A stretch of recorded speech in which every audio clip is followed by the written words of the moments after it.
If you've ever wondered, what does my marketing need to be effective, to be engaging, to be interactive, and more importantly, what does my marketing need to really and truly generate the results that I'm looking for? If you are asking yourself those questions, this is the episode for you. So come on in and listen.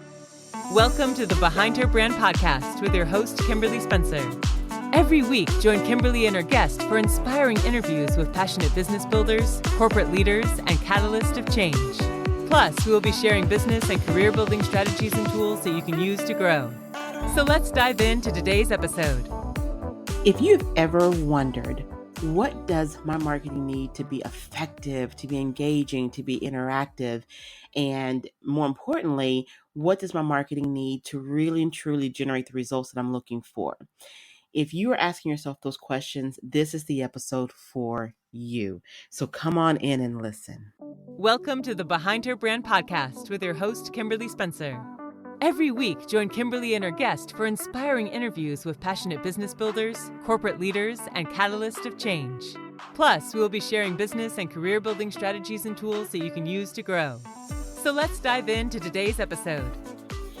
Now, you all know that I absolutely love talking about all things marketing and branding. I love talking about these areas because to me, marketing and branding is your own individual stamp on your products, your services, your brand, your voice. It speaks about your creativity. It tells people what you're about. It tells them about your value. So it's something to me that should be exciting and should be fun. But what I find is so many people are like, oh, I hate marketing myself. I feel sleazy. I don't like putting myself out there. I don't like doing all this stuff, the branding and this, that, and the other.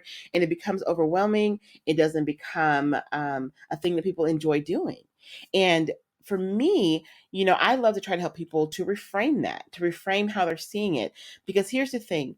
If you're spending a lot of time developing amazing product, books, podcasts, training libraries, you name it, services, if you're spending the time and energy to create all these different things, and more importantly, these things are going to help someone. It's going to help them grow. It's going to help them scale. It's going to help challenge them. It's going to do something good. Then why not be excited about it? And why not be even more excited about presenting it to the world? And what I find the most is that many people feel more overwhelmed by all the different things that you're told to do. Market this many times a day, post this much, do this, do that, and it becomes really congested. So what I want to do is just take it down for a minute and talk about 7 critical marketing areas that you do need to have in place that will help your business run more effectively. And what I want you to think of this as is I know there's a term in marketing called your marketing wheel. There's even terms like your marketing funnel and all these different words for everything, right? I just want you to look at this as like your business house and looking at, is everything in order? Your foundation, let me use that instead. Your foundation is all these areas in place so that my marketing can be strong, so that it can be effective, and so that it can be engaging and yield you the results that you're looking for, okay? Because when you have these things in place, I'm not exaggerating when I say that you can have less stress. It can be less time consuming. It can feel less overwhelming, okay? So let's look at a couple of 7 critical areas.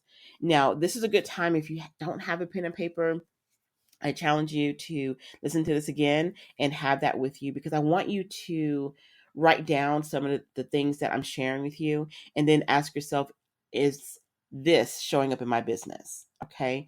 I'm a real big believer that it's great to read things and listen to things, but it's also even better to have the application piece to it. Okay. So the first critical area is do you have a market that is hungry to consume your message or your product or your service? Okay. Here's the thing. Too often business owners build a business around no market. They build it around what they think everyone wants or what they think is needed or what they think, but they haven't really tested what they're thinking. They haven't really seen, is there a real hunger for it? Here's the thing. If you create the most amazing service and product and nobody's looking for it, nobody's asking for it, nobody's even searching for it, then you're creating something that really and truly is not going to go anywhere. So very often what I challenge people to do is if you have an idea and you have a concept, Reach out to people that are part of the audience you're trying to attract and ask them what their opinion is.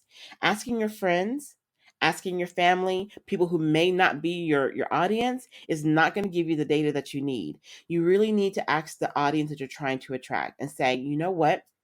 I have this idea, this concept, and I want to know, is this something that you feel like would fit a solution to something that you're looking for? That is vital. Like, that's step one. You can't go to step two, three, four, five, six, seven without completing step one first. Making sure that you have an audience that really and truly is hungry for what it is that you would like to offer. Okay. Now, you can do this a number of ways. Like I mentioned, you can do an informal like focus group. You can look up trade industry magazines. A lot of trade groups or niche areas have podcasts. They have periodicals. They have so many different information out there. And I would spend some time really reading and looking and trying to determine what exactly are the needs that are out there, because that's going to be very important when you're trying to build a marketing system that's effective. Okay. Next, do you have a marketing message that grabs your prospects and gets them to want to read your material, your blogs, your ads, your marketing pieces? Is your messaging on point?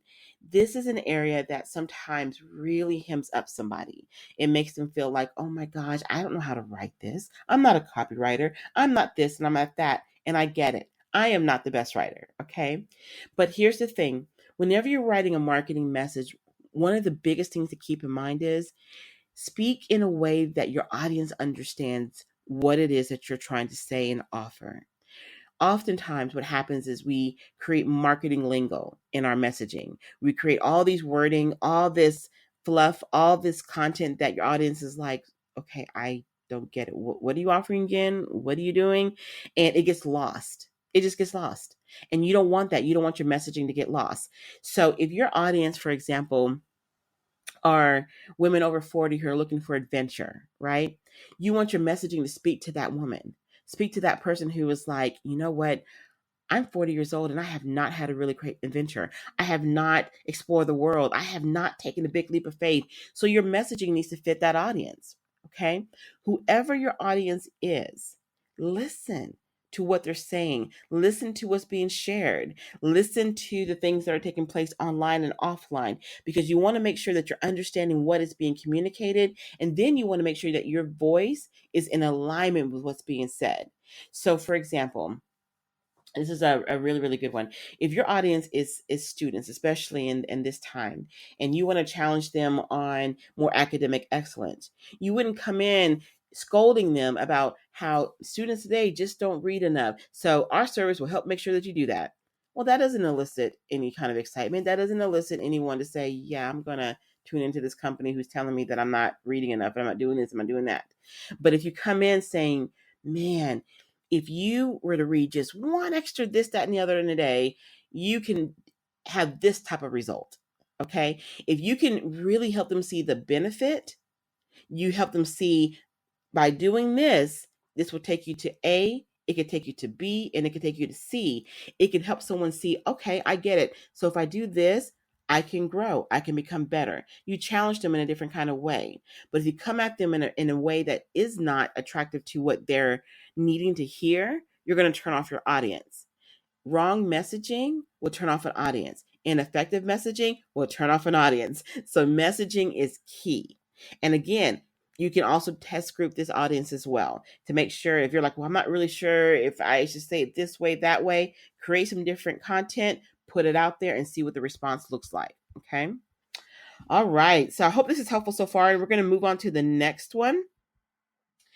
Number 3 is a system for increasing the lifetime customer value for each customer. Okay. Now, this is not about getting a client. This is about retaining them. Now, let me say this, and I think it's important to share. Whenever you're creating anything in your business, you want to create things obviously of value, things that will help someone grow. And oftentimes you may create something and people have gotten everything they needed to get from you, and then it's time for them to move on, right? But if you have a way for a client to grow with you, or if you have a way for customer, client, whatever the terminology is for your industry, if you have avenues for them to continue to build with you, to grow with you. And when I say that, meaning that you're increasing the service, you're adding increased value, then make sure you have that system in place. Here's the thing about marketing. Whenever someone makes a decision to work with you, to buy from you, to support you, you have their interest. Okay? You have what industry calls like know, like, trust. They feel like they know you, they like you, and they trust you because they decided to invest in what it is you're offering. So when you have that already, then you want to nurture that and you want to build that by giving them a really strong experience. You want to make sure that you're offering services that will allow them to stay around, stay with you longer. Can't get that out my mouth there. But you want to make sure that you're giving them that value. And so when you look at what you're offering right now, ask yourself, am I creating different ways for people to work with me? Maybe you have a coaching group and you're like, well, I really love my group, but I have two people that are feeling like, you know what, I think I've kind of maxed out the group thing. Well, is there a one-on-one option with you? Is there a maintenance type of program with you? Is there something else that they can do with you? Look at that value because that's going to be very key, and that should be a part of your marketing system as well. Now, on the other side of that, if you don't have that, and that's not something that your business actually is structured as, don't worry about this particular piece. Okay. Although I mentioned that it is critical to have some type of value system for customers to stay connected to you, not all businesses is going to have like a step ladder for people to grow into, but maybe you might have a blog where they can stay connected to your brand. Maybe you might have annual retreats where you bring together customer clients or appreciation dinners or things of that nature. That's also another avenue to create more engagement and customer value along the way. Okay. Another one is, and this is number 4, making sure that you have a system in place to reach customers and people that you're trying to, your audience, if you will, that don't make their buying decisions based on price. Now, y'all, this is so key because so often people think, okay, well, let me lower my price. Let me offer a free this and free that because I can get them in the door. That may get them in the door, but oftentimes you're attracting somebody that just wants something for free. Okay. So you want to make sure that you have a system in place in your marketing where you're communicating value. You're communicating your benefits. You're communicating why you are the choice. And that can show up in what you post, in the quality of your imagery, and the quality of your placement of your information, and how you choose to write information. All those different elements support people making a decision not based on price. They're making a decision based on the quality of your content. They're making a decision based on the quality of what you choose to put out there. People look at how you choose to present yourself. And so when they look at the different body of work that you're putting out there, they're going to make a decision. Is this someone I feel safe with my investment, or with my decision to lose weight with, or my decision to build my business with, my decision to hire them as a speaker? Is this a good decision, a wise decision? When I look at their body of work, it's just somebody I can tell really cares about their audience, really cares about the reader that's reading their blog. It's just someone that really cares about their image. Like they're not throwing up stuff from 3 or 4 years ago that's outdated. They're putting up new and fresh content and keeping me engaged. Those are the type of things that is very important when you're trying to reach people, not based on price, but you want them to base it on value. Okay. You also want to create a system where you're never left wondering where your next customer, client, or patient in some cases is coming from. Now, how do you do this? Consistency. Oh my goodness, consistency is the name of the game. You need to consistently be putting information out there, and especially information that's helpful, that's engaging. And when I say that, not just like quotes and things of that nature, but are you putting things out there for people to say, oh my God, I love how she thinks. I love how this person presents information. I love how they work with their clients. I love their creativity. Like, are they saying the things like that? Okay. Whenever you're putting out consistent information, consistent engagement, consistent visuals, and there's consistency across the board, it keeps people engaged with your brand. Now, let me flip it on the other side.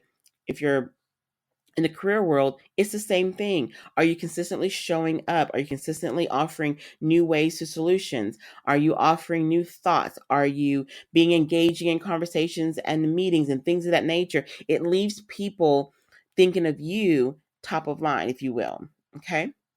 Now, the other one, this is 6, is are your offline strategies for getting your messaging, your marketing messaging effective? This is very, very key. Everything isn't online. And I know that's crazy in this day and age, but everything is not online. Offline strategies, note cards, sending a text, picking up a phone, going to lunch, grabbing coffee, doing different things that require some face-to-face, some intentionality, some of those different things. That is a part of a marketing approach, okay? Because here's the thing. People love to deal with people when it comes to careers, when it comes to business building. They love to deal with someone that they feel like they know. That is critical. That's why I'm putting this as part of an area of your foundation. So the offline strategies are important. You know, we all talk about the great old thank you note because I'm a big believer in writing note cards. But what about the just thinking about you cards? Hey, you came to mind, just want to see how you're doing. Or if you see something that they're doing like crazy well online, send them a note, send them some flowers, or send them, something to let them know, man, I saw you, man. Congratulations. Great job. So proud of you. Whatever that might look like and be, that can also add so much value to your customer, client, or patient. And the last thing is your online strategies obviously needs to be on point as well. And it goes back to everything. It ties it up with a bow. Everything I said was even your online needs to be consistent. It needs to really represent who you are. And we'll go through this in another podcast, but it's very important throughout everything I mentioned with your marketing systems here is that your voice is clear, that it's not confusing. If they go to your website, they see you selling one thing, but they go to social media and something different. Then they go on the offline stuff and they see something mismatched. Everything needs a consistency. Everything needs to have a flow. So it's very important that you have a system in place. So I want you to take an honest minute and really think about the different areas that I talked about and ask yourself, do I have some of these things in place? And if I do have them in place, am I effective? Am I generating the results that I'm looking for? And if you're not, then challenge yourself to reframe these different areas. On the other side of that, if you're not doing some of these different areas, take some time and make notes and ask yourself, how can I improve? What are some ways that I can grow in these areas? And then from there, pick one thing to start with. This will not only help you, it will help you determine the areas that you can improve, the areas that need to be grown a little bit more. And also, by doing this exercise, it helps you create more balance in all that you are doing. And that's key, right? You want your marketing to be effective. So I challenge you to do these different activities. And let me say this, if you have any questions, post them below. I would love to hear your comments. I would love to hear what it is that you're working on in this area, because having a consistent marketing foundation is key, is important. And to me, someone in marketing and branding, I'll tell you this, when you have these different things in place, it makes your business run more smoothly. And it also allows you to be more creative and have more fun and be more present in what you're doing. And that's what you want your marketing to do. So I hope this was helpful, and I want to thank you again for listening to our Behind Her Brand podcast. And until next time, have a wonderful day, and you can visit us at www.behindherbrand.net.